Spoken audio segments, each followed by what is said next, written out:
Bom, muito bem. Posso começar, professor? Tudo certo?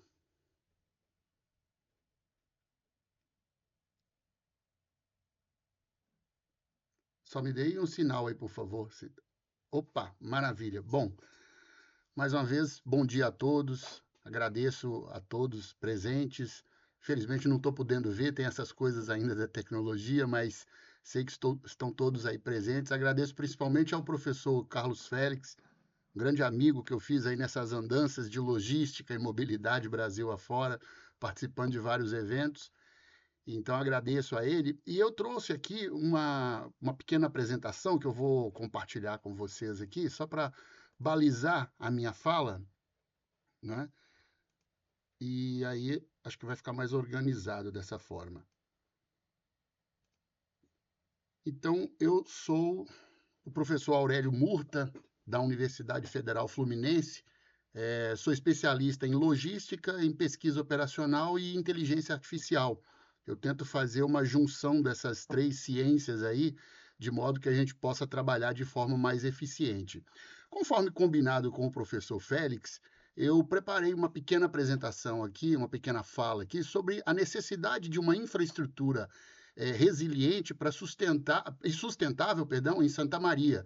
Então, eu decidi fazer com que essa infraestrutura resiliente, voltada para o desenvolvimento regional, ela fosse também suportada por inteligência artificial. A gente pudesse usar a inteligência artificial, que é uma área da ciência relativamente nova, sob o ponto de vista de disponibilidade para a população, para todos usarem, e tem ajudado muito, tem mostrado, assim, digamos, resultados bastante promissores, né? O próprio professor Félix já fez um pequeno curso comigo e acho que ficou bem satisfeito. Então, assim, por que que a gente pensa a infraestrutura para uma cidade, para uma região como Santa Maria, vamos dizer assim, por que que a gente pensa ela aos olhos do desenvolvimento? Como disse o professor Félix na própria abertura dele aí, não há desenvolvimento se você não tiver infraestrutura, principalmente de transporte. Como é que você vai escoar ou trazer matérias-primas, força de trabalho e por assim dizer, tudo que é necessário para o desenvolvimento de um determinado local, sem uma determinada cidade ou região, sem a infraestrutura, principalmente de transporte adequada. Nós vemos isso no Brasil afora, nós vemos várias cidades sofrerem com isso, várias regiões sofrerem com isso. Para acabar de complicar o problema, nós estamos aí às voltas com as questões climáticas, que de vez em quando vem nos assustar aí, e a infraestrutura, que de certa forma já é pouca, já é deficitária, já é frágil, é totalmente destruída pelos eventos extremos que a gente vê aí, como aconteceu no Rio Grande do Sul, no ano passado, como aconteceu no sul de Minas, aliás, no norte de Minas, sul da Bahia, e outros eventos também em São Paulo, por exemplo, em São Sebastião, e por aí vai, não faltam exemplos. Então, esse aumento dos eventos extremos que a gente tem visto aí tem nos assustado bastante, não é? O aquecimento global, ele é uma realidade, alguns não acreditam, mas o fato é que eu não gosto nem de ficar discutindo o aquecimento global, não. Eu prefiro discutir os eventos extremos que a gente está vendo e sentindo na pele, eles aí. Então, a nossa infraestrutura, ela vai ter que ser cada vez mais pensada não somente aos olhos do desenvolvimento, mas sim aos olhos da resiliência em relação a esses eventos extremos, porque senão não vai adiantar nada a gente construir uma infraestrutura bastante apropriada, prover a cidade de uma infraestrutura condizente com a sua necessidade de desenvolvimento, mas ela não ser resiliente a uma enchente, enfim, falando assim no português, claro, não adianta eu construir uma ponte e na primeira chuva que vem a enchente leva ela tem que ser resistente para isso. E como é que a gente pode fazer isso? A inteligência artificial, ela tem uma capacidade muito interessante de analisar dados, grandes massas de dados. Ela consegue estabelecer padrões nessas massas de dados. Então, as nossas previsões meteorológicas, as nossas previsões climáticas, principalmente a meteorologia que está muito aliada ao evento extremo por causa do aquecimento global, ela tende a ser mais precisa. Se a gente pega a inteligência artificial e usa para analisar esses dados e também analisar os dados de necessidade de desenvolvimento por conta da infraestrutura, nós estamos juntando uma coisa com a outra, que é muito bom. Ao invés de fazer vários algoritmos computacionais, vários programas computacionais, ou mesmo analisar humanamente diversos dados, nós temos agora um aliado, um copiloto, vamos dizer assim, que é a inteligência artificial, que pode nos ajudar bastante nisso aí. Nós temos visto com uma certa frequência, né, infelizmente, a intensidade, por exemplo, de enchentes, de deslizamentos de terra, né, de desmoronamentos e muitas outras catástrofes. Isso tudo tem propiciado, né, tem nos imputado perdas econômicas e sociais terríveis decorrentes desses eventos, o que acaba que nos exige a tomada de medidas urgentes, medidas necessárias para adaptação e mitigação.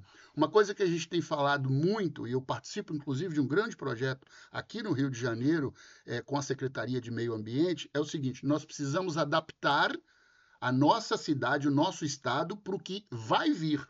Não estamos pensando mais assim, será que o mar vai aumentar? Será que vai ter mais enchente, mais deslizamento? Não, nós não estamos pensando mais em será.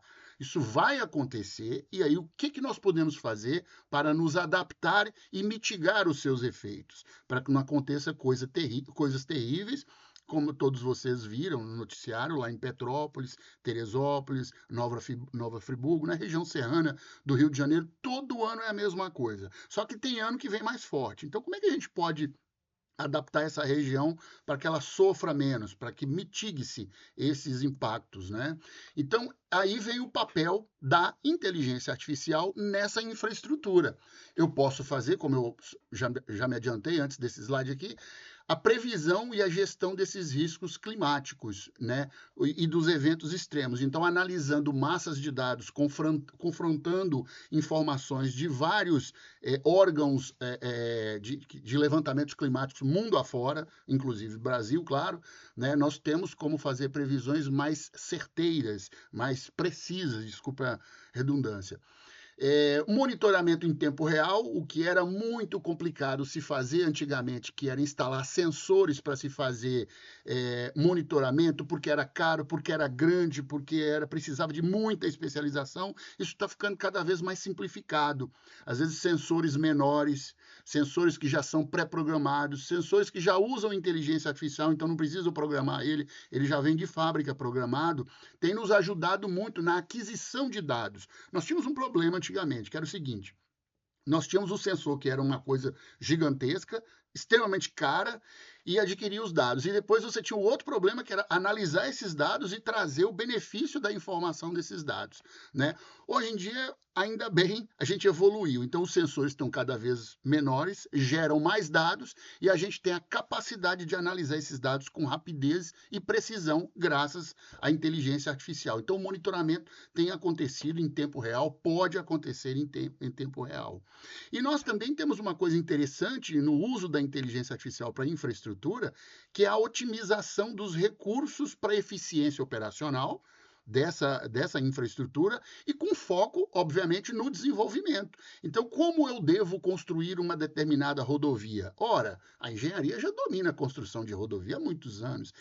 Mas será que no traçado eu não posso melhorar isso usando imageamento de satélite e analisando com inteligência artificial? Será que eu não posso desenvolver novos materiais, novos compostos mais resistentes, mais baratos, vamos dizer assim, e que tenham uma taxa de manutenção menor, quer dizer, mais resistentes, inclusive em relação à manutenção?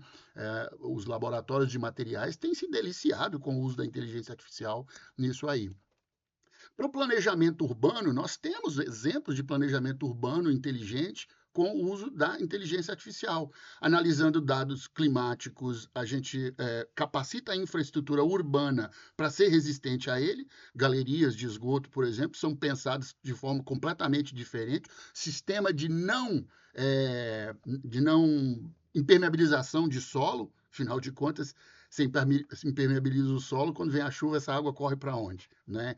E a simulação de cenários, o que é bastante interessante, eu gosto disso, porque como professor de logística e pesquisa operacional, eu trabalho com simulação estocástica também. Então, é uma coisa interessante, porque antes de acontecer, você faz acontecer na tela do computador, prevendo todas as questões ali e o que deve ser feito antes que aconteça. Então isso é bastante interessante.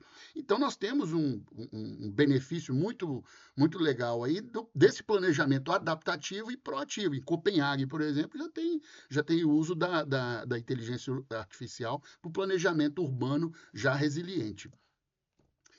Monitoramento e manutenção preventiva. Sabe aquela infraestrutura que a gente vai pensar para ser resiliente e, ao mesmo tempo, propiciar desenvolvimento? Pois é, ela precisa ser monitorada, né? Pontes, viadutos, rodovias, portos, aeroportos, linhas dutoviárias e ferroviárias e por aí vai. Isso precisa ser monitorado o tempo todo. Afinal de contas, não queremos paradas inesperadas. A manutenção tem que ser preventiva. Então, de novo, a instalação de sensores nos permite detecção de anomalias, com redução de custo, porque a manutenção preditiva sempre é mais barata do que a reparativa, né? Então, nós temos vários exemplos em pontes, por exemplo, na Alemanha, eu estudei bastante esse assunto, para detecção precoce de falhas estruturais. Mas não precisa ir para a Alemanha, não. Eu tenho uma aqui perto de casa, Ponte Rio-Niterói. Tá? Ponte Rio-Niterói também usa sensores para fazer aquisição de dados e ver o comportamento da estrutura da ponte para que não haja nenhum tipo de problema. Imagina o transtorno, você ter que fechar a ponte para poder corrigir algum tipo de problema. Gestão eficiente de recursos com a inteligência artificial. Otimização, por exemplo, de uso de energia e água, ou seja, uma cidade pensada de forma mais inteligente, redução de desperdícios, inclusive de energia, e, obviamente, sustentabilidade. Afinal de contas, quando você bate no meio ambiente, ele bate de volta em você. Por isso que a gente está falando aqui de mitigação dos impactos nocivos de aquecimento global. Então, nós temos essa utilização a IA, por exemplo, em edifícios inteligentes, em cidades cada vez mais inteligentes, que propiciem uma mobilidade urbana cada vez mais fluida. Nós temos os sinais sendo sincronizados por IA o tempo inteiro. Os sinais já vinham tomando assim uma carga de modernidade muito grande, quando a computação ainda usava a computação trivial. Só que agora, com inteligência artificial, ela captura, os sensores capturam informações e fazem essas correções em tempo real, além de outros tipos de coisas bem interessantes que dá para fazer. E aqui o desenvolvimento econômico e industrial com infraestrutura otimizada por IA. Isso vai permitir o quê, no nosso entender? A atração de investimentos, novas indústrias, afinal de contas, locais que têm infraestrutura apropriada atrai esse tipo de investimento. Nós temos, obviamente, como consequência positiva, a geração de empregos, né? E maior qualificação do setor, afinal de contas, indústrias de ponta que vêm para a infraestrutura de ponta precisam de empregos, de mão de obra extremamente qualificada, o que acaba fortalecendo aí a economia local. Na questão das emergências, quando tem de fato a emergência, o que a gente pode fazer? O que a gente tem que fazer? Como nós temos análise em tempo real de dados climáticos, problemas ambientais, enchentes, desmoronamentos, probabilidade de desmoronamento, é interessante que a gente pode cruzar dados, por exemplo, a umidade que está agora porque está chovendo com a incidência de ventos, com mais ondas no mar e uma série de outras variáveis. Tudo bem, jogo todas essas variáveis para o meu modelo de inteligência artificial. Ele consegue analisar e dizer, olha, nesses pontos aqui, onde nós temos mapeado fragilidades, há probabilidade de ocorrência de desmoronamento aqui de enchente, aqui de inundações e assim por diante. Então, nós conseguimos, eu vou repetir isso sempre, né? Analisar uma grande quantidade de dados de uma vez só e cruzá-los, né? Coisa que a gente não conseguia fazer no passado ou era muito difícil. Então, isso propicia uma redução dos danos e eu posso, inclusive, automatizar a emissão dos alertas, né? Fazendo com que a população seja evacuada com muita antecedência, mitigando esses efeitos nocivos aí desses tipos de problemas, né? E como conclusão, para ficar no tempo aí que o professor Félix me permitiu, esses investimentos em tecnologia e capacitação, eles têm se mostrado bastante interessantes, bastante promissores quando se fala em infraestrutura para o desenvolvimento. Quando a gente precisa da tecnologia para nos ajudar nisso, e agora, quando eu falo de tecnologia, estou falando, logicamente, da IA, isso tem se mostrado bastante promissor, isso tem se mostrado bastante interessante. E o Brasil não fica para trás nisso. Nós temos uma engenharia que é perfeitamente capaz de construir qualquer coisa. Eu mesmo acabei de falar da ponte Rio-Niterói, né? Se a gente construiu a ponte Rio-Niterói, se não me engano, na década de 50, 60, que dirá o que a gente pode construir agora? Parcerias estratégicas do setor público, privado e academia tem que estar nesse meio, tem que estar com as mãos dadas aí. Afinal de contas, a academia está aí para nos ajudar. Né? Nós da academia estamos aí para desenvolver aquela solução que não tem prateleira. Sabe aquela solução que está na prateleira, você vai lá, pega e leva prontinha, já encapsulada? Quando não tem, nós da academia conseguimos desenvolver. Já fizemos isso várias vezes, faremos, é o nosso papel. E o compromisso, logicamente, com o desenvolvimento. Afinal de contas, um desenvolvimento sustentável gera qualidade de vida para a população, precisa da infraestrutura e que essa infraestrutura seja resiliente. Muito obrigado, professor. Acho que fiquei dando tempo aí, britanicamente, né?